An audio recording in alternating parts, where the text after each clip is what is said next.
같이 옆 사람하고 인사하겠는데요. 오늘 이렇게 인사했으면 좋겠습니다. 우리는 하나님의 피조물입니다. 이렇게 인사했으면 좋겠습니다.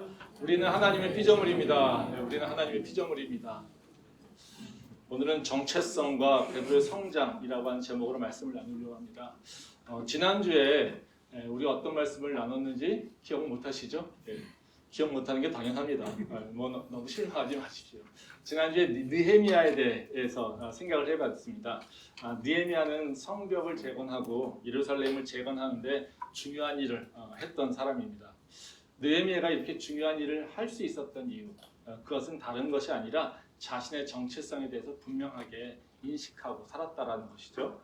그가 하나님의 선택받은 백성이라고 하는 것, 그래서 그가 어디에 있든지 간에 그는 자신이 하나님의 선택받은 민족의 한 명이라고 하는 것, 그리고 하나님께서 하나님에게 기도하고 간구할 때 그 삶의 모습이 변화될 거라고 하는 그런 확신을 갖고 있었다는 거죠. 그래서 이제 느헤미야는 바로 예루살렘에 대해서 아픈 마음을 갖고 있었고, 또 예루살렘을 위해서 기도할 수 있었고, 또 예루살렘의 그 성벽을 재건하는데 쓰임받게 됐다는 겁니다. 오늘 읽은 말씀은 바로 어제 그 지난주 말씀과 계속 이어지는데요. 그 정체성에 관련된 얘기입니다. 오늘 저희가 읽은 말씀은 예루살렘 교회에서 일어난 논쟁에 대한 얘기입니다. 그러니까 베드로가 고넬료 집에 가서 이방인들이죠. 이방인들에게 복음을 전하고 그들에게 성령의 세례를 줬습니다. 이제 그래서 함께 하나님께 감사하고 이게 오는데, 이제 예루살렘 교회에 다시 돌아왔더니 이제 예루살렘 교회에 있던 이 성도들이 베드로한테 너가 무슨 짓을 하고 다니는지 알고 있냐 하면서 베드로를 비난하게 됐다는 거죠. 말씀 한번 보겠습니다. 사도행전 11장 1절과 2절 말씀입니다. 유대에 있는 사도들과 형제들이 이방인들도 하나님의 말씀을 받았다함을 들었더니 베드로가 예루살렘에 올라갔을 때 할례자들이 비난하여. 여기 보면 이제 유대에 있는 사도들과 형제들이 이방인들도 하나님의 말씀을 받았다함을 들었다 이렇게 얘기하잖아요. 그러니까 하나님의 말씀을 받았다라고 하는 것은 무슨 얘기냐면 바로 이방인들도 믿었다 이런 얘기입니다. 그래서 이제 그 베드로가 이방인들에게 세례를 줬다, 그리고 그들도 교회의 일원으로 품었다 이렇게 얘기를 하는 겁니다. 근데 이 얘기를 들었던 바로 예루살렘 교회에 있던 유대인들, 거기에 보면 할례자들이라고 얘기하잖아요. 그러니까 유대인들을 얘기하고 있습니다. 그래서 할례 받은 자들을 얘기하고 있는데요. 이 할례 받은 유대인들이 베드로에게 비난하는 겁니다. 네가 그 이방인들을 우리 교회 성원으로 받아들였다고, 그들에게 예수님의 그 제자로 구원받았다라고 그들에게 선포했다고 이러고 이제 비난을 하게 된다는 거죠. 그래서 이제 베드로와 이방인 유대인들과 이렇게 논쟁이 붙은 것입니다. 그러니까 이들이 이 논쟁을 보면서 우리는 되게 이렇게 익숙하잖아요. 이걸 율법주의자 이렇게 생각하는데요. 근데 우리는 좀 더 이걸 좀 객관적으로 좀 볼 필요가 있을 것 같습니다. 그러니까 이 논쟁하는 이유가 뭘까요? 이방인을 구원해서요? 우리가 이 성경에 보면 여러 가지 사건 사고들이 많이 일어납니다. 한번 생각해 보세요. 이게 한번 저희가 눈으로 볼 때 이방인들한테 복음을 전한 것이 문제가 됐을까요? 논쟁거리가 됐나요? 우리가 지금 이 말씀을 보면 절대로 이것은 문제거리가 되지 않습니다. 그리고 싸우는 것 자체가 이해가 안 되는 거죠. 복음은 유대인에게만 있는 것은 아니고 모든 사람들에게, 모든 민족에게 주어진 기쁜 소식이죠. 그래서 유대인들에게만 주어지는 소식이 아니라는 거죠. 우리는 그걸 다 알고 있어요. 그렇죠? 그러니까 이거 가지고 싸운다는 것 자체가 우리는 이해가 되지 않아요. 그래서 오히려 우리는 어떻게 됩니까? 이 할례자들이라고 표현된 바로 이 유대인들을 비난하죠. 이런 무식한 놈들, 그렇죠? 예수님의 말씀도 모르고 하나님 말씀도 모르고 편협하게 민족주의를 가지고 있다가 교회에다 들여서, 그렇죠? 그러면서 이제 우리는 이들을 그냥 율법주의자로 치부해버리고 비난하게 된다는 거죠. 근데 우리가 좀 다른 관점에서 한번 생각해 봅시다. 유대인들이 잘못한 게 있나요? 여기 나오는 할례자들이 잘못한 게 있을까요? 이방인들에게 복음 전하면 안 돼요. 이방인들 우리 교회 구성원으로 받아들일 수 없어. 이 얘기한 게 비난받을 일일까요? 우리가 그들의 입장에서 보면 그들은 당연한 일이에요. 이걸 안 하는 게 이상한 일이죠. 왜 그렇습니까? 그들에게 있어서 구원받은 것은 누굽니까? 하나님의 선택받은 백성들. 그렇죠? 그 우리의 하나님, 우리 민족의 하나님, 아브라함의 하나님이 바로 우리를 위해서 예수님을 보내주셨어요. 그렇죠? 그래서 예수님이 우리를 위해서 십자가 달려 죽으시고 우리를 구원하셨다는 거죠. 그리고 유대인들이 얘기하는 그 예수님은 누굽니까? 유대인의 왕이에요. 그렇죠? 그러니까 누구를 구원하러 오셨습니까? 유대인들을 구원하러 오셨어요. 그러면 유대인의 하나님이 바로 유대인의 왕을 보내주셔서 그를 믿는 자마다 구원을 얻었어요. 그리고 교회는 어떻게 해요? 그 예수님을 통해서 유대인의 왕을 통해서 구원받은 자들의 모임이에요. 근데 갑자기 이방인들이 들어온대요. 이방인들도 자기랑 똑같은 존재래요. 그럼 어때요? 받아들일 수 있을까요? 못 받아들이죠. 이것은 유대인들의 생각, 즉 유대인들의 정체성을 가지고서는 베드로가 하고 있는 일들을 전혀 이해할 수 없는 거라는 거죠. 그러니까 이 논쟁은요, 바로 누가 믿음이 좋다 없다 또는 누가 잘했다 잘못했다라고 하는 것이 아니라요. 이거는 교회에 대한 또 자신들에 대한 정체성의 문제라는 거예요.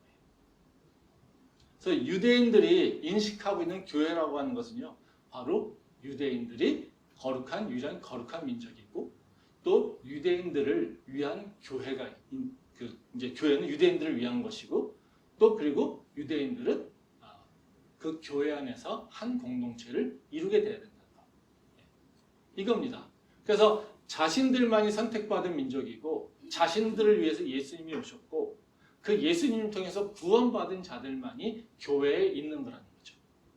그러니까 다른 민족들은 들어와서는 안 되고 다른 민족들은 구원받을 수 있는 자격이 없는 거라는 거예요. 그래서 이거는 그들이 사악해서 또는 악해서 이런 것이 아니라 그들은 자신들을 그렇게 이해하고 있었어요. 우리는 하나님의 백성이요. 우리는 하나님의 유일하게 선택받은 민족이고 하나님은 우리를 이 교회로 인도하셨어요. 거기에는 다른 속된 것들, 더러운 것들, 이런 것들은 전혀 들어와서는 안 돼 이거라는 거죠. 그래서 이 논쟁은요, 뭐 무슨 죄를 짓고 범죄하고 이런 것이 아니라요, 누가 나쁜 놈이고 악한 놈이고 이런 것이 아니라 그냥 정체성에 대한 서로 다른 인식이에요.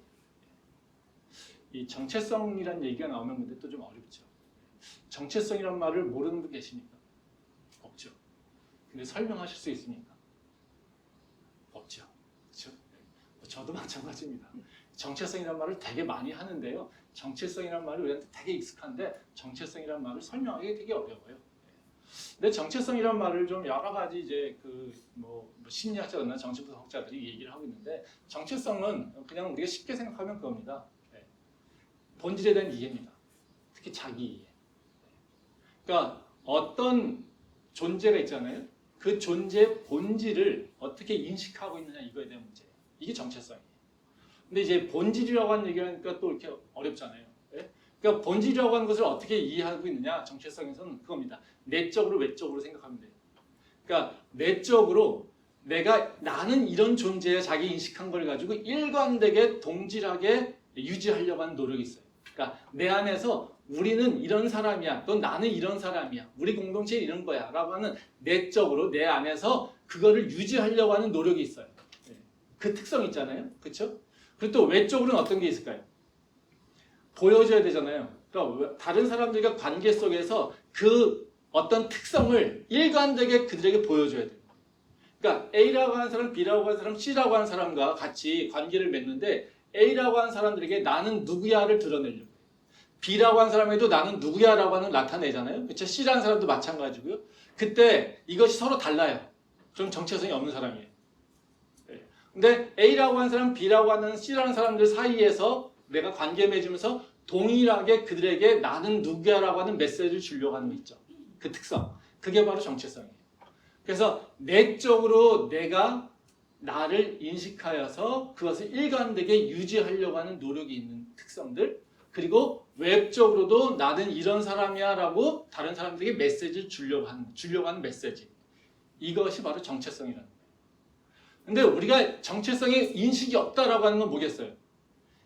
나는 누구야? 라고 하는 생각이 일관되게 유지하려고 하는 마음이 없는 거고요.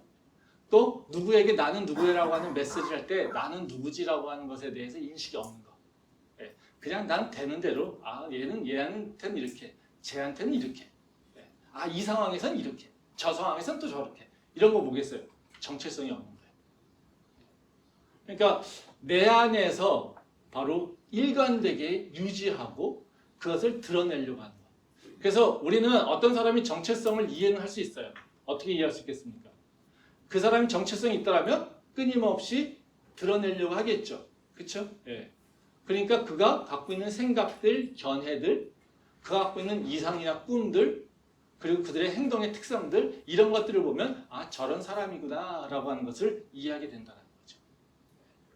그래서 정체성이라고 하는 것은 바로 그 본질이에요. 예. 그래서 오늘 말씀에서 이제 예루살렘 교회 할례자들이 받은 그 할례자들, 할례받은 자들이 갖고 있는 그 교회의 정체성은 뭡니까? 이들이 한 이유를 알겠죠. 이들은 교회는 거룩한 공동체예요. 근데 이들이 얘기하는 거룩은 어디서 나옵니까? 민족적 특성에서 나와요. 그러니까 이스라엘 백성들만 거룩하다는 거예요. 교회가 거룩해야 되잖아요. 그렇죠? 그러니까 누구만 있어야 됩니까? 거룩한 이스라엘 백성만 있으면 되는 거예요. 그러니까 이들은 계속해서 정체성이 분명한 거예요. 사실은요. 뭡니까? 거룩한 교회, 거룩한 공동체. 그걸 위해서는 더러운 것들은 절대 오면 안 되는 것들. 그래서 그거를 나타내려고 어떻게 해요? 이방인들은 받아들이지 않는 거라는 거죠. 그래서 이들은 자신의 공동체의 정체성 그리고 자신들에 대한 정체성을 지켜가려고 지금 이방인들을 받지 않으려고 한다는 거죠. 그래서 이들은 뭐예요? 내적으로도 유지하려고 노력하고 있잖아요. 그렇죠? 예. 베드로한테 너가 그러면 안 되지 이렇게 얘기하고 있는 거고 또 외부적으로도 어떻게 해요? 우리는 너희랑 달라라고 하는 것을 천명하고 있는 거예요. 그러니까 내적인 노력과 외적으로 나타내려고 하는 메시지가 분명하게 보이고 있다는 거죠. 그래서 이들은 정체성이 어찌 보면 분명한 공동체를 이루고 있다라고 하는 것을 얘기하고 있습니다. 우리도 마찬가지예요. 이런 정체성의 문제는 우리도 쉽게 되게 우리 삶에서 되게 많이 그 연관돼 있어요. 가장 쉬운 사례가 우리 교회입니다. 정체성과 관련돼서 우리 교회가 가장 어찌 보면 여러분들이 쉽게 이해할 수 있는 거예요.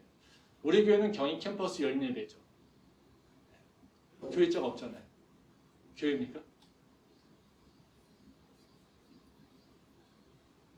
제가 전도하다 보면요 그런 얘기 많이 해요. 경인 캠퍼스 열예배 하면 경희대 사람들만 가는 거 아니야? 경희대 학생, 경희대랑 뭔가 관련 있는 사람들만 가는 거 아니야? 이런 얘기 많이 합니다. 저는 단호하게 아니라고 하죠. 아니 경희대 사람들만 가는 곳이면 뭐예요? 우린 교회가 아니에요. 뭡니까? 신우회죠. 그렇죠? 그러니까 교회라고 하는 것은요. 바로 우리가 어느 뭔가 세상적인 속성에 따라서 모였다? 그러면 그 속성에 따라 만들어진 어쨌든 동호회나 이런 것들이죠. 근데 교회는 절대 그럴 수 없어요. 그러니까 교회는 모든 사람들에게 열려 있는 거예요. 누구에게나 다. 어떤 사람만요? 하나님을 알고자 하는 사람, 하나님을 믿는 사람들. 예수 그리스도를 구주라고 고백한 사람들. 그리고 고백하기 위해서 탐색한 사람들. 이런 사람들이 있는 곳이 바로 이런 우리의 교회라는 거죠. 그럼 또 그런 얘기해요. 그럼 경희랑 무슨 상관이요? 왜 경희대에서 얘기해? 이런 거죠. 경희대랑 상관없을까요? 상관있죠. 사명하고 관련이 있는 거예요. 그러니까 예수님은 뭐라고 하십니까? 예루살렘은 우리도 예루살렘 교회라고 하잖아요. 그렇죠? 예루살렘 교회가 어떻게 됐습니까? 예루살렘과 사마리아와 땅끝까지 가서 복음을 전했죠. 우리도 그 사명 받았죠. 경희 캠퍼스와 그리고 열방을 향해서. 그래서 우리 교회가 어떻게 합니까? 경희대학의 복음화를 위해서 또 이 땅의 청년들의 복음화를 위해서 또 열방의 청년들의 복음화를 위해서. 그래서 우리는 학원 복음화를 위해서 노력도 하지만 또 해외에 나가서 또 미얀마를 향해서 나가는 그런 선교 활동을 하고 있는 거죠. 우리의 사명과 관련된 얘기죠. 그래서 우리는 이런 정체성을 분명히 얘기하고 있어요. 근데 아직도 저는 전도하다 보면 그런 얘기해요. 나는 경희대랑 상관이 없어. 그래서 우리 교회보다 그런 얘기 자주 들어요. 근데 이거 밖에서만이 아니에요. 또 우리 교회 안에서도 그런 얘기를 해요. 나는 청년 선교에 관심 없어. 난 선교하는데 관심 없어. 그냥 우리 교회에서 기쁘고 즐겁고 이것만 원해. 이런 청년들도 있어요. 그럼 저랑 이제 부딪히죠, 사실. 그럼 우리 교회 정체성하고 맞지 않는 거니까. 저는 우리 교회에서 그냥 우리를 위한 기쁨 이거를 추구하진 않아요. 저는 교회에서는 언제나 말씀과 기도 그리고 말씀과 기도를 통한 기쁨이 있어야 된다고 생각해요. 그거를 가장 중요시 여겨요. 왜냐하면 그게 우리 정체성이니까. 그게 아니라면 우리는 동호회가 돼버려요. 와서 우리가 기뻐하는 것들 이런 것들만 찾고 있다면 우리는 동호회죠. 교회가 아니라. 물론 그걸 하지 말자는 건 아니에요. 근데 본질이 어디 있다는 거예요? 우선순위가 하나님을 알고 하나님과 가까워지는 것의 첫 번째 우선순위예요. 그러면 그 하나님을 아는 과정 가운데 성도들 간의 교제가 필요하죠. 그 교제를 하기 위해서는 세상적 기쁨이나 이런 것들을 누릴 수가 있어요. 그러면 그게 항상 뭐가 우선순위입니까? 하나님을 아는 것 그리고 하나님을 아는 것 과정에서 성도들 간의 교제의 확장이 일어나야 되는 거예요. 저도 우리 교회가 기쁨이 많은 교회가 되길 원해요.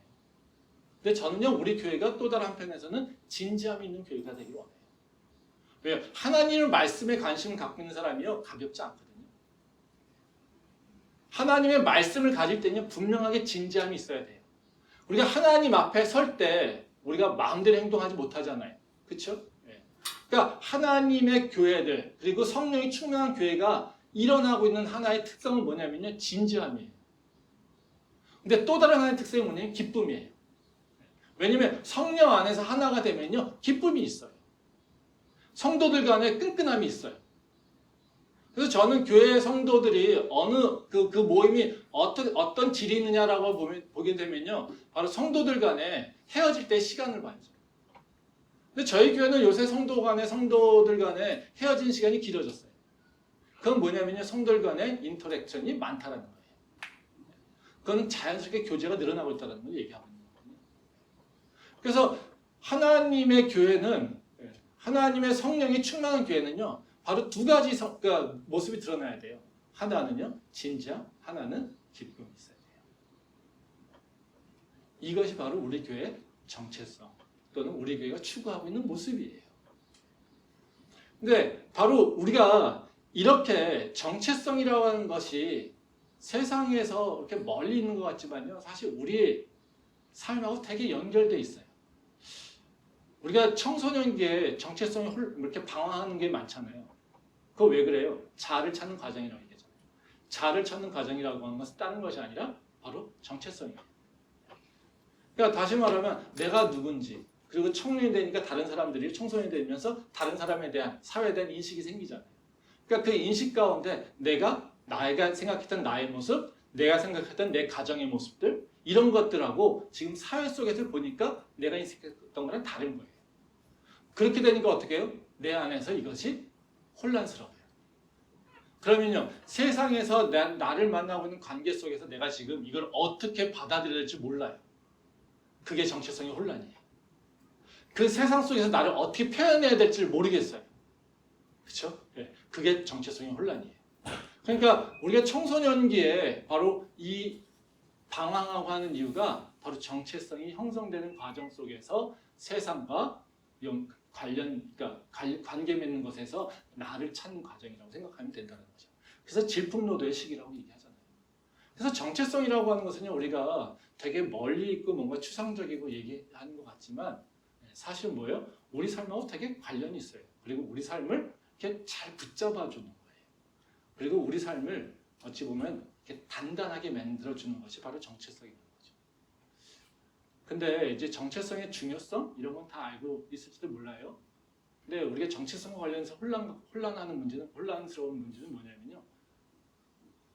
어떻게 찾지라는 거죠. 아 그래요 정체성, 본질. 아 그리고 그 사람이 갖고 있는 독특한 특성들. 아 이런 것들이 있어요. 아, 그건 대강 이해하겠어요. 근데 정체성을 어떻게 찾죠? 내가 누군지를 모르겠는데. 그렇죠? 요새 애들 다 그런 얘기잖아. 내가 누군지 모르겠어 이거잖아요. 그렇죠? 내가 누구를 어떻게 찾을까? 이런 거잖아요. 나는 어떤 사람인지 모르겠어. 그래서 솔직하게 그런 거잖아요. 저도 어디 이제 모임 가서 나를 소개하고 하면 되게 힘들어요. 그러니까 우리는 되게 뭐예요? 나이가 몇이고 또 어떻게 해요? 내 직업이 뭐고 내가 어디 출신이고 이런 것들 얘기하잖아요. 그렇죠? 그게 정체성인가요? 그건 아니잖아요. 사실 우리는요. 많은 경우에 어떤 문제에 시달리고 있냐면요. 내가 나를 모른다는 거예요. 내가 나를 어떻게 찾아야 될지 모르겠다는 거죠. 지금 그런 사람들이 너무 많아요. 그래서 오늘 제가 나누려고 하는 말씀은요. 뭐 풀리 다 얘기할 수는 없겠지만요. 우리가 정체성을 어떻게 찾을 것인가 이겁니다. 그러면 정체성을 찾을 때 세상적인 세상에서 정체성을 찾는 방법을 가르쳐주고 있는 방법들, 그리고 성경에서 정체성을 찾는 방법들, 이 두 가지를 좀 비교할 거고요. 우리가 왜 성경적인 정체성을 찾는 방법을 선택해야 된다, 왜 성경 안에서 정체성을 선택해야 된다, 이 부분에 대해서 말씀을 좀 드리도록 하겠습니다. 첫 번째로요, 이제 우리가 어떻게 정체성을 찾을 수 있을까?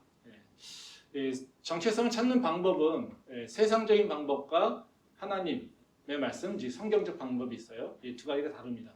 세상적 방법은 뭐냐면요, 자기 정체성을 찾기 위해서 자기의 속성을 열심히 보려는 거예요.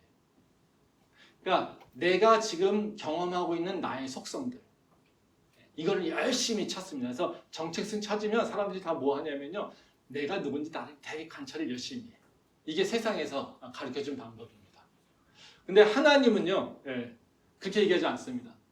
성경은 네가 정체성을 알려고 한다면 하나님을 다시 봐야 돼. 하나님 안에서 너가 정체성을 찾아야 돼. 하나님과 관계 속에서 너가 정체성을 찾아야 돼. 이렇게 얘기하고 있어요. 말씀 보도록 하겠습니다. 창세기 11장 7절부터 9절 말씀입니다. 사도행전 미안합니다.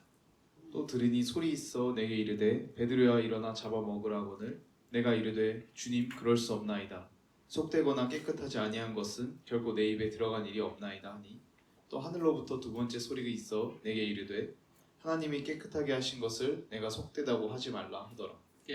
이제 이 말씀은 이제 베드로가 이방인에게 세례를 주게 된 과정에 대해 설명하고 있어요. 그러니까 베드로가 환상 중에 보자기 같은 이제 그릇이 내려와서 여기에 들짐승이 내려왔다는 겁니다.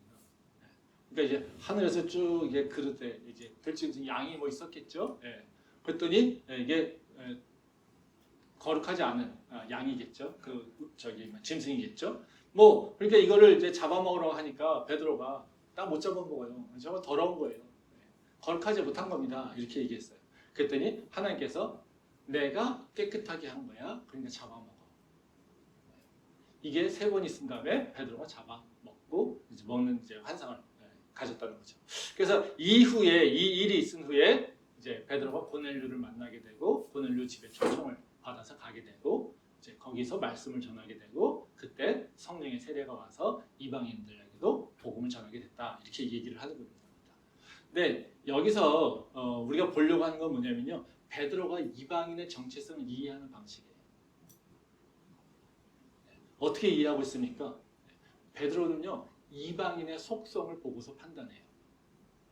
그가 갖고 있는 속성이라는 거죠. 어떻게 얘기해요? 저 짐승은 굽이 없는 짐승이고 또 되새김질을 하지 않는 짐승이고 그러니까 하나님 말씀 율법에 따라서 보면 깨끗하지 않은 짐승이야. 그래서 그 짐승을 보고서 어떻게 판단했어요? 저거는 어떤 거야? 라고 하는 걸 통해서 이제 그가 갖고 있는 속성이잖아요. 그렇죠? 그 속성을 보고서 더러운 것이야 이렇게 판단하고 있다는 거죠. 근데 하나님은 어떻게 얘기하고 있어요? 그 속성을 넘어서 내가 깨끗하게 한 거야 이렇게 얘기하는 거죠. 그렇죠? 그러니까 베드로가 지금 그 음식이라고 하는 것을 이해하는 방식이 달라졌죠. 처음에는 어떻게 했어요? 그의 속성을 보면서 더러운 것, 깨끗한 걸 얘기했어요. 근데 하나님 뭐라고 합니까? 그게 중요한 거 아니라 내 결정이 중요해. 그래서 베드로가 지금 어떻게 선택한 겁니까? 그 속성을 보고서 판단했던 것이 이제는 하나님의 결정을 보고 판단한 거예요. 그래서 베드로가 정체성을 인식하는 것을 변화되고 있다는 거죠. 그래서 여기 보면 두 가지잖아요. 아까 지금 얘기했듯이 세상적 방법은 뭐랍니까? 육체적 방법을 얘기하는 거죠. 육체적 방법은 뭡니까? 속성을 따져요. 그리고 하나님 방법은요? 하나님. 그래서 세상적 방법으로는요, 사람들이 자기 정체성을 어떻게 판단합니까? 나의 성격은 이래. 내가 좋아하는 건 이거야. 내가 싫어하는 건 이거야. 내가 편안한 건 뭐야? 내가 하고 싶은 건 뭐야? 그렇죠? 내 안에서 일어나고 있는 여러 가지 일들을 가지고 어떻게 나를 판단하는 거죠. 그렇죠? 성소수자들, 그렇죠? 요새는 성이 몇 개입니까? 성이 몇 개인지 아십니까? 사람마다 달라요. 사람마다 다릅니다. 이 양성 아니에요, 이제는요. 세상에서는. 뭘 기준으로 해요? 너 성은 네가 결정하는 거예요. 왜? 네가 하고 싶은 대로 하면 되는 거니까. 그렇죠? 왜? 성소수자들의 그 주장은 뭡니까? 나는 이게 편해. 나는 이게 좋아. 난 여기에 끌려. 이거죠. 뭘 가지고 판단하는 거예요? 자기 정체성을요. 내 속성. 내가 좋아하는 거. 내가 하고 싶어 하는 거. 이거에 따라서 판단해요.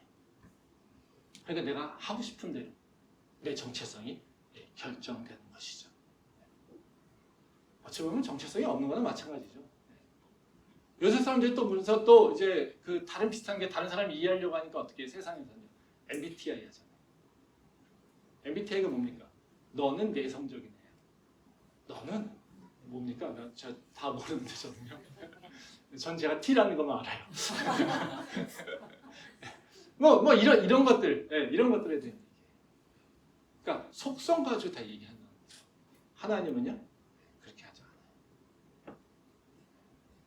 하나님은 너가 뭘 좋아하는지 이것이 아니라 하나님이 결정한다는 거예요. 근데 하나님이 결정한다는 게 우리가 알 수 없잖아요, 그렇죠? 근데 알 수 있다는 겁니다. 하나님이 우리한테 가르쳐주는 건 뭐냐면요, 네가 정체성을 보려면 네가 어디서 왔는지, 네가 어디를 향하고 있는지 보면 돼. 이렇게 알려주고 있어요. 말씀 보겠습니다. 요한복음 8장 14절입니다. 예수께서 대답하여 이르시되 내가 나를 위하여 증언하여도 내 증언이 참되니 나는 내가 어디서 오며 어디로 가는 것을 알거니와 너희는 내가 어디서 오며 어디로 가는 것을 알지 못하느니라. 여기 보면 예수님이 자기 스스로를 내가 증언한다, 보여준다, 설명한다는 거죠. 이때 이것이 정확해 이겁니다. 근데 쟤네들이나 너희들이 내가 누군지 증언하는 게 이게 정확하지 않아. 그렇게 얘기하는 거예요. 근데 그 이유는 뭐냐면 나는 어디서 왔는지 어디로 가는지를 알아. 근데 너는 내가 어디서 왔는지 내가 어디로 가는지 모르잖아. 그렇죠? 그러니까 뭘 알면 됩니까? 우리가 누군지를. 내가 어디서 왔는지, 내가 어디를 가는지를 보면 안 된다는 거죠. 이건 되게 명확해요, 사실은요. 우리가 어느 지점을 알려고 한다면 사실 우리가 알고 싶은 거는 방향성이잖아요. 그리고 그렇죠? 그러니까 내가 지금 나를 아는 가장 좋은 방법은요, 어느 거냐면요, 내가 온 길과 내가 시작점과 내가 끝점을 보면 돼요. 그걸 두 개 연결하면 어떻게 해요? 내가 갈 길이 형성되잖아요. 그렇죠?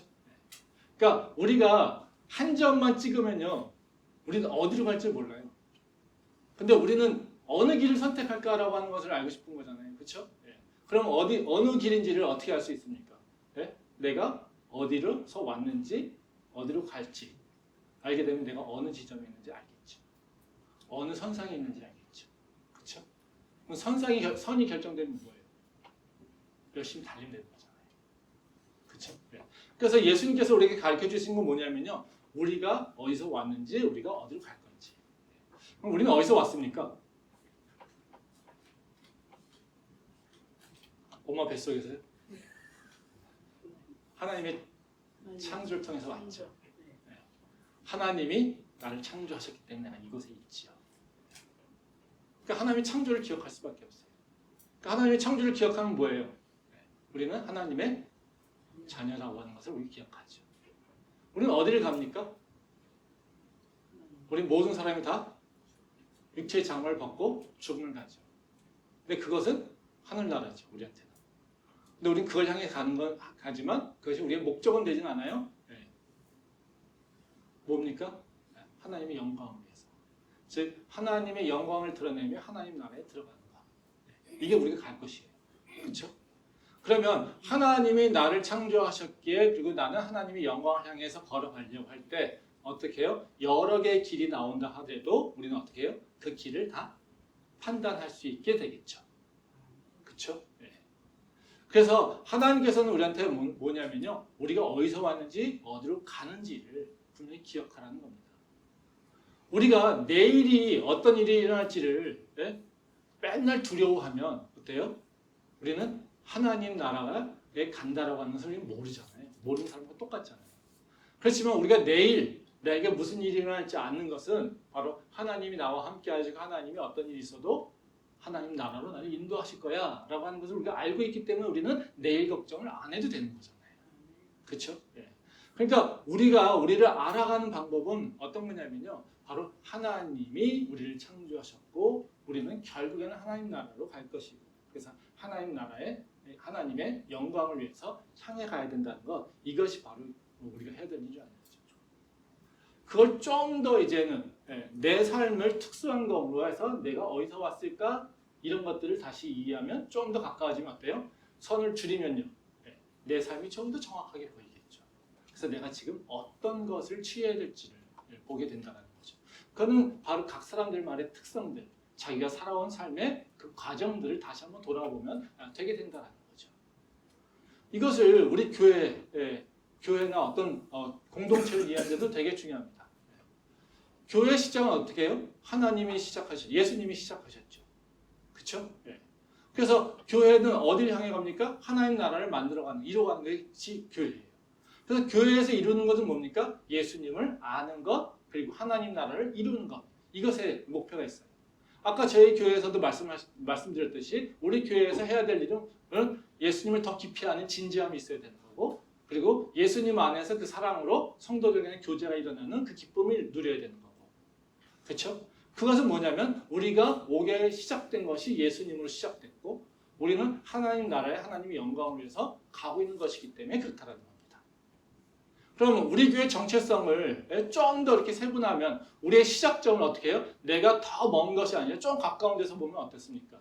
우리 교회의 시작은 경희대학교의 학원 복음화를 위해서 청년들이 바로 그 예수님을 떠나는 것에 대해서 우려감이 있어서 그렇죠? 다음 세대들이 하나님을 믿지 않는 것에 대한 바로 그 우려가 있기 때문에 그래서 우리 교회가 시작된 거죠.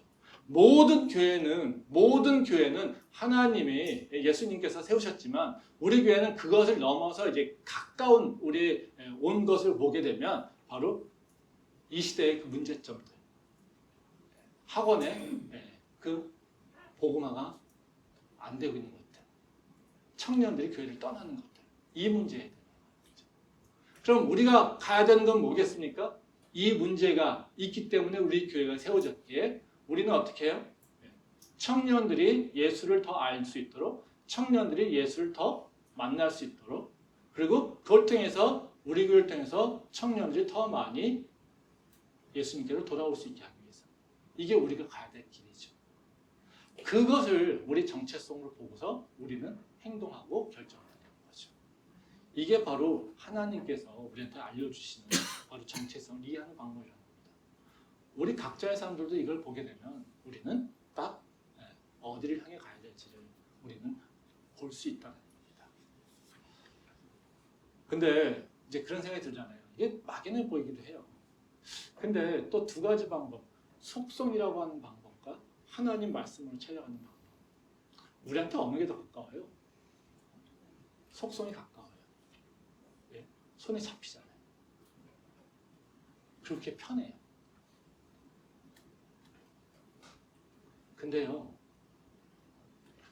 우리 인생에 두 개 중에 어느 방법을 선택하는 게 우리한테 도움이 될까요? 유익이 될까요?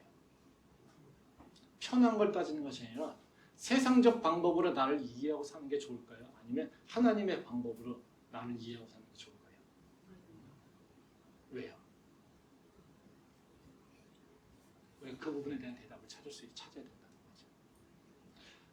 세상적인 방법으로 찾으면요, 우리 삶이요 쪼그라듭니다. 그리고 우리가 이상을 바라볼 수가 없어요.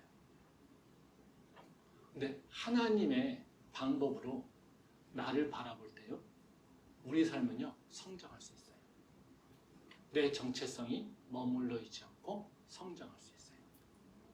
그렇기 때문에 하나님의 방법을 우리가 봐야 된다는 거예요. 말씀 보겠습니다. 사도행전 12장 19절부터 21절 말씀입니다. 그때 스데반의 일로 일어난 환난으로 말미암아 흩어진 자들이 베니게와 구브로와 안디옥까지 이르러 유대인에게만 말씀을 전하는데 그 중에 구브로와 구레네 몇 사람이 안디옥에 이르러 헬라인에게도 말하여 주 예수를 전파하니 주의 손이 그들과 함께 하심에 수많은 사람들이 믿고 주께 돌아오더라. 예, 이 말씀은 우리 뒤쪽에 나와 있는 오늘 읽은 본문 뒤쪽에 나온 건데요. 바로 이 베드로와 그 할례자들의 논쟁 이후에 일어나는 일은 뭐냐면요, 안디옥 교회가 세워지는 과정에 대해 설명하고 있어요. 그러니까 스데반이 순교하면서 예루살렘 교회 성도들이 이렇게 다 도망가잖아요. 도망가서 말씀 전하죠. 처음에는 어떻게 했었냐면요, 유대인만 찾아서 복음을 전했다는 거예요. 여기 보면 그렇게 나오죠, 그렇죠? 예.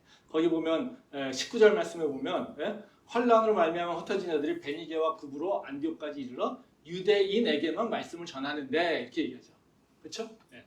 그러다가 어떤 일이 일어납니까? 예. 그 뒤에 구브로와 구레네 몇 사람이 안디옥에 이르러 헬라인에게도 말하여 주 예수를 전파한다, 이렇게 얘기하죠.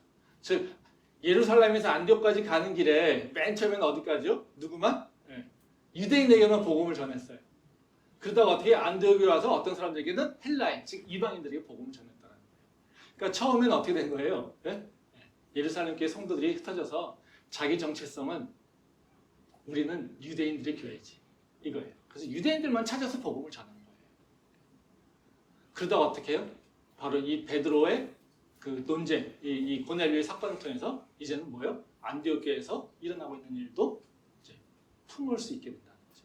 그래서 안디옥 교회가 세워지는 것은요, 바로 이방인들에게 복음 전하면서 세워진 거예요. 근데 우리 선교의 역사에서 안디옥 교회는 어떤 특성이 있습니까? 선교의 전체 규제예요. 예루살렘 교회는요, 사실 선교에서 큰 역할을 하지 못했어요. 선교에서 가장 큰 역할을 했던 건 바로 안디옥 교회예요. 안디옥 교회가 바로 바나바와 바울을 이제 품었고요. 그래서 이들을 지원을 했고요. 그래서 안디옥 교회가 어쨌든 파송하는 교회가 됐다는 거죠. 근데 그 안디옥 교회의 특성은 어떤 교회였어요? 바로 이방인들이 함께 있는 교회였다는 거죠. 예루살렘 교회는요, 계속 보면요, 계속 박해받아요. 그래서 바울이 안디옥 교회에서 파송받아가지고 각 교회들마다 항상 뭐 합니까? 예루살렘 교회 구제 헌금하라고 얘기합니다. 생각해보세요. 예루살렘 교회가 굉장히 좋은 교회잖아요. 근데 이 교회는요, 계속해서 구제받고 있어요. 근데 안디옥 교회는요, 확장하면서 계속해서 구제하는 교회였어요. 교회를 세우는 교회였어요. 뭐 차일까요? 정체성 인식이 틀린 거죠. 예루살렘 교회는요, 자기는 어떤 존재야 라고 해서 자기들의 특성을 가지고 자기를 판단하고 있었던 교회들이에요. 성도들이에요. 안디옥 교회는요, 하나님이 우리에게 행하신 것을 따라서 지금 행하고 있는 교회들이에요. 그 교회의 특성을 보여주고 있어요. 그러니까 어떻게 해요? 안디옥 교회는 성장하게 된다는 거죠. 우리가 속성을 가지고 우리를 판단하면요, 우리는 어때요? 내가 지금 현재 가지고 있는 속성으로 나를 밀착시켜버리죠. 그럼 지금 내가 경험하고 있는 나의 모습 속에서 어떻게 해요? 헤어나올 수가 없어요. 그럼 한번 생각해 보세요. 내가 지금 인식하고 있는 나의 모습이 나에게 베스트일까요? 나는 이런 사람이야 라고 내가 정의하고 있는 내 모습이 내 인생에 있어서 가장 좋은 것일까요? 아니잖아요. 우리는 우리 모습이 싫잖아요. 그렇죠? 근데도 맨날 정체성을 얘기하면 어떻게 해요? 나는 이런 사람이야 이러고 있어요. 그래서 어떻게 해요? 나는 내가 싫은데 나는 이런 사람이야 계속 이러고 있는 거죠. 네. 그 인생이 잘 될까요? 잘 될 수가 없어요. 네. 그거는 논리적으로도 맞지 않아요.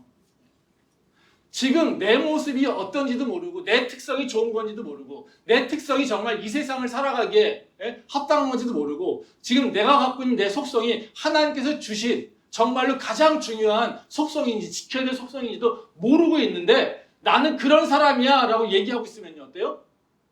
난 계속해서 쭈그러들 수밖에 없는 거예요. 어떤 사람은 이렇게 생각하면 되냐면요, 내가 예수님하고 같아졌어 이런 사람들 있죠. 그럼 그 속성만 지키면 돼요. 근데 내가 예수님하고 같지 않아. 내가 예수님의 성품을 다 품고 있지 않아. 내가 하나님의 그 성품을 다 품고 있지 않아. 그럼 어떻게 해요? 내 속성을 따지는 게 아니라 어떻게 해요? 나는 계속해서 예수님을 닮아가려고 내 속성에서 벗어나야 되는 거예요. 그게 우리가 해야 될 일인 거예요. 우리는요 지금 내가 갖고 있는 모습이 완전한 모습이 아니에요. 우리는 짧은 인생의 경험 속에서 내가 갖고 있는 경험 가지고 그것이 전부인 것 모양, 거기서 내가 이해한 그 조그만 것이 내가 전부인 것 모양 살고 있지만요, 그런 생각을 갖고 있는 순간 어떻게 해요? 우리는 깨지는 거예요. 예루살렘 교회가 얼마나 좋은 교회였습니까? 근데요 예루살렘 교회는요 하나님이 철저하게 흩으셨죠. 왜요? 이 정체성 때문에 그렇죠. 예루살렘 교회가 그대로 있었더라면요 하나님의 복음은요 열방으로 나가지 못했어요. 예수님께서 말씀하신 예루살렘과 사마리아와 땅까지 가서 복음을 전하는 일이 절대 일어나지 않았다는 거예요. 근데 예루살렘에 있는 성도들은요 분명히 예수님께서 말씀하신 대로 너희는 먼저 예루살렘을 그리고 사마리아를 넘어서 땅끝까지 가서 복음을 전하라고 하는 그 말씀을 들었는데도 불구하고 그들은 뭐만 얘기했습니까? 유대인들에게만 이라는 생각을 갖고 있었다는 거죠. 그들은 결국 어떻게 됐어요? 자기네들끼리는요 완벽한 천국을 만들었어요. 근데 하나님은요 그 천국을요 완전히 깨서 흩어지게 하셨어요. 그래서 사도행전에 보게 되면요 어때요? 예루살렘 교회에 완전한 천국이 이루어지지 않습니까? 모든 사람들이 자기 것을 다 팔아서 서로 나눠줘서 필요한 사람이 없었다. 공부한 사람이 없었다. 이만한 천국이 어디 있습니까? 근데 그것이 있은 다음에 바로 어떻게 됩니까? 천국을 경험한 다음에 스데반의 순교로 박해가 일어나게 됩니다. 그리고 그 교회는 산산이 흩어지게 된다는 거예요. 우리의 모습이 지금 내가 만족한다 하더라도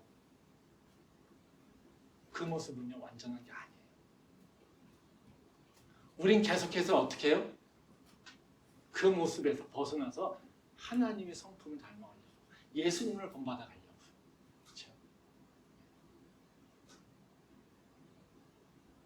그게 우리가 해야 될 일이에요.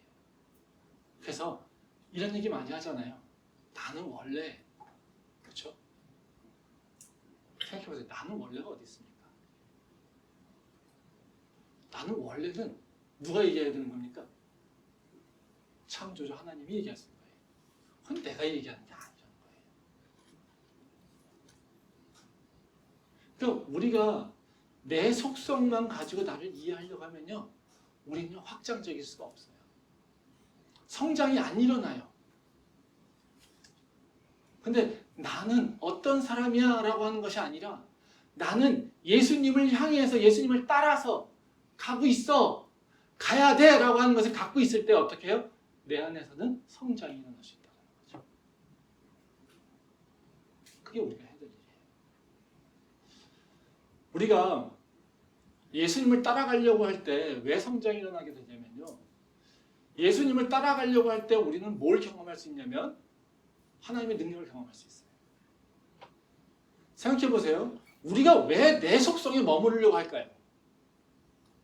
그게 편하니까. 내가 컨트롤 가능하니까. 이거예요. 내가 멀리 떠나면요, 내가 조금 내 변화된 모습을 보게 되면요, 내가 그것을 익숙하지 않으니까. 내 익숙하지 하지 않은 환경에서 내가 어떻게 해요? 나를 감당할 수 없을 것 같아서. 내가 컨트롤 되지 않으니까. 그거잖아요. 한번 생각해 보세요. 내가 컨트롤할 수 있고 내가 다 조절 가능한 그 환경을 만들어 놨어요. 그렇다면 하나님은 어디 계실까요? 그런 삶에 하나님이 계실까요? 그런 삶에서 하나님을 기대하는 게 있을까요? 그런 삶에서 하나님께 기도할 수 있을까요? 그런 삶에서 하나님의 새 역사를 경험할 수 있을까요?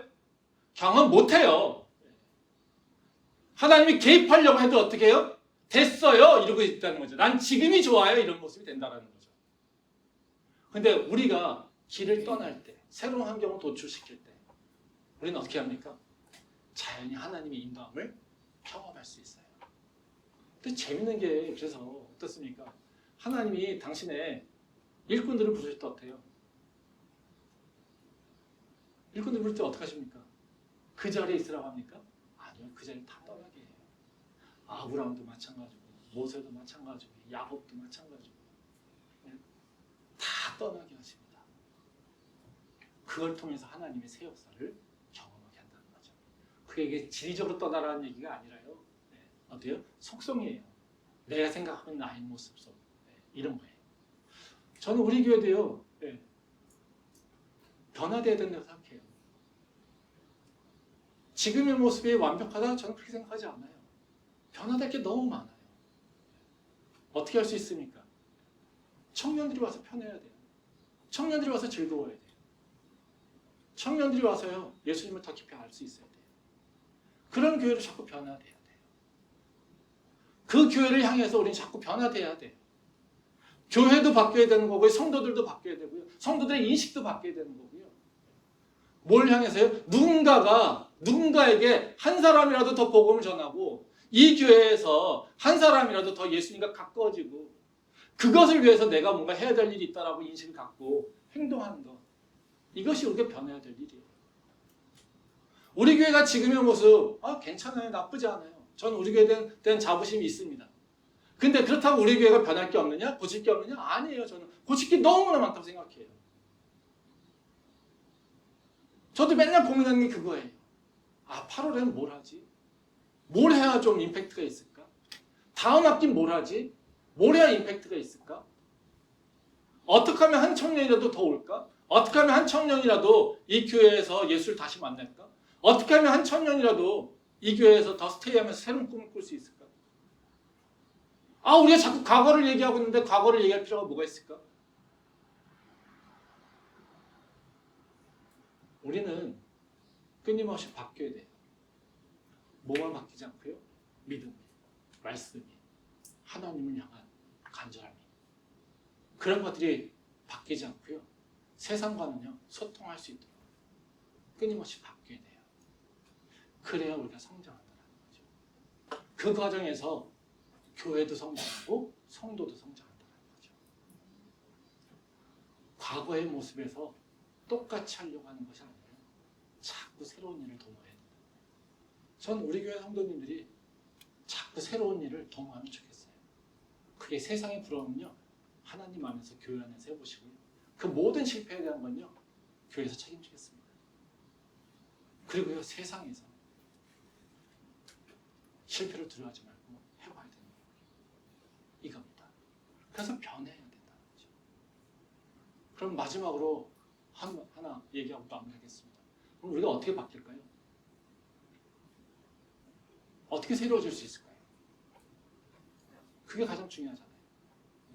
되게 심플합니다. 나를 부인하면 됩니다. 나를 부인하고요. 예수님을 따라가려고 결단하면 돼요. 말씀 보고 마무리하겠습니다. 마태복음 16장 24절 말씀입니다. 이에 예수께서 제자들에게 이르시되 누구든지 나를 따라오려거든 자기를 부인하고 자기 십자가를 지고 나를 따를 것이니라. 누구든지 제 목숨을 구원하고자 하면 잃을 것이요 누구든지 나를 위하여 제 목숨을 잃으면 찾으리라. 이 말씀 분명하죠. 예수님이 그 베드로에게 이제 하는 얘기거든요. 그 예수님이 이제 베드로한테 너희는 나를 누구라 하느냐? 주는 그리스도의 살아계신 하나님의 아들입니다. 그래서 와, 되게 칭찬받았어요. 그리고 예수님께서 말씀하십니다. 내가 이제 곧 예루살렘에 올라가서 장로들하고 제사장들한테 이제 고난을 당할 거야. 그랬더니 베드로가 신이 났잖아요. 절대 그런 일이 없습니다. 이렇게 내가 절대 그렇게 놔두지 않아요. 이렇게 얘기합니다. 그때 예수님이 하시는 말씀이 이거예요. 혼내시면서 나를 따라오려거든 너를 부인해. 네가 갖고 있는 힘, 네가 갖고 있는 열정 다 부인해야 돼. 네가 하고 싶은 거 다 부인해야 돼. 날 따라오려면 어떻게 해요? 나를 부인하고 너를 부인하고 내 십자가를 져 이겁니다. 그래야지 네가 목숨을 얻을 수 있어 이겁니다. 크리스천들은요 좋아하는 일 하면 안 돼요. 내가 하고 싶은 일에 계속해서 스틱하면 안 돼요. 크리스찬들은요, 내가 좋아하는 것에 몰입해 있으면 안 돼요. 뭘 해야 됩니까? 내가 좋아하는 거 벗어버려야 돼요. 교회에서도요, 내가 하고 싶은 거 포기하세요. 그리고 내 동료가 하고 싶은 게 뭘까 생각하세요. 교회에서요, 우리 성도들에게 좋은 거 뭐가 있을까? 우리 성도들이 뭘 좋아할까? 포기하세요. 새로운 새신자가 왔을 때 뭘 좋아할까? 고민하세요. 교회 와서요, 내가 기뻐하는 거 하려고 하지 마세요. 집에서도 마찬가지입니다. 세상에서도 마찬가지예요. 내가 좋아하는 거 거기에 너무 집중하지 마세요. 뭘 해야 됩니까? 내가 싫어하는 거 해야 돼요. 내가 싫어하는 거 받아들일 수 있어야 돼요. 내가 싫어하는 걸 소화할 수 있는 능력이 돼야 돼요. 이게 예수를 닮아가는 과정이에요. 내가 싫어하는 걸 다 뱉어내고 나 좋아하는 것만 찾으려고 하잖아요. 그러면 절대로 하나님의 능력을 경험하지 못합니다. 오히려 내가 좋아하는 걸 뱉어내고요. 내가 싫어하는 것, 내가 어떻게 이런 걸 하지라고 하는 것들, 이런 것들을 소화하려고 해보세요. 그게 내 그릇을 키우는 거예요. 전혀 목회를 길게 하진 않았지만요, 이제 한 17년 됐더라고요. 쭉 돌아보면서요, 제가 성장한 경우도 있었고요, 저도 수축한 경우도 있었어요. 근데 돌아와 보면요, 제가 성장한 시기는 언제냐면 억지로 하나님 두려워서 할 때, 이거예요. 내가 좋아하지 않지만 하나님이 무서워서 할 때, 안 하면 하나님이 더 혼날 것 같으니까 그때 성장이 일어나더라고요. 근데 조금 내가 잘할 수 있을 것 같아가지고 내 마음대로 하잖아요. 내가 선택하고 하잖아요. 여지없이 실패했어요. 여지없이 믿음 떨어졌어요. 성장은요, 내가 좋아하는 것, 이걸 하면서 내가 성장하는 것이 아니라요, 내가 싫어하는 것, 내가 두려워하는 것, 내가 염려하는 것, 이것을 향해 도전할 때 우리는 성장한다는 거예요. 그때 우리는 하나님의 전무하신 능력을 체험할 수 있어요. 전 우리 교회가, 그리고 우리 성도님들이 성장하길 바래요. 하나님 안에서 성장하길 바래요. 말도 안 되는 정체성에 묶여서 살지 않기를 원해요. 오히려 하나님이, 나를 지은 하나님이 정의한 나의 모습으로 가기를 원해요. 그 모습을 향해 우리가 도전할 수 있기를 소망합니다. 기도하겠습니다.